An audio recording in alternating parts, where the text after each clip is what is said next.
আসসালামু আলাইকুম। 18তম নিবন্ধনে যারা পরীক্ষা দিয়েছেন তারা একটা কথা বিষয় মনে রাখবেন যে আপনারা যদি মোটামুটিভাবে কোনো রকম যদি পরীক্ষাটা আশা করি ভালো একটা রেজাল্ট নিয়ে আপনি টিকবেন। এখন দেখেন যে বর্তমানে যে একটা অবস্থা, সব বিশেষ গণবিজ্ঞপ্তি তো হবেই না, এটা নিয়ে কতদিন অনেক দিন যাবত যে কানাকানি যে পোষাপুষি হয়েছিল, আসলে এটা কোনো দিন হবে না, একবারে বাতিল।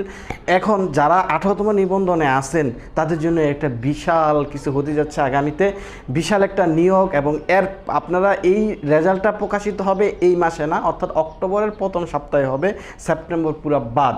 তো এই অক্টোবরের প্রথম সপ্তাহে হওয়ার পরপরই এক সপ্তাহের মধ্যে, অর্থাৎ অক্টোবর পুরা মাসেই কিন্তু আপনার বাইবা হবে। বাইবার পরপরই কিন্তু ষষ্ঠ গণবিজ্ঞপ্তি হচ্ছে। এই গণবিজ্ঞপ্তিতে আবার যা চূড়ান্তভাবে অক্টোবর মাসে যারা 18তম নিবন্ধন দিয়েছেন তাদের চূড়ান্তভাবে ফাইনাল পরীক্ষার যে চূড়ান্ত ফলাফল এবং চূড়ান্তভাবে তাদেরকে সার্টিফিকেট দেওয়া হবে, এরাই আবার ষষ্ঠ গণবিজ্ঞপ্তিতে আবেদন করতে পারবে। তাইলে বিষয়টা কত মানে জরুরিভাবে হবে। 19তম যে সার্কুলার আসবে, সার্কুলারে প্রায় 20 লাখ পর্যন্ত আবেদন করতে পারে, সেটাও মনে রাখবেন। সেটা আমি আপনাদের একটা খবর পৌঁছাই দিলাম।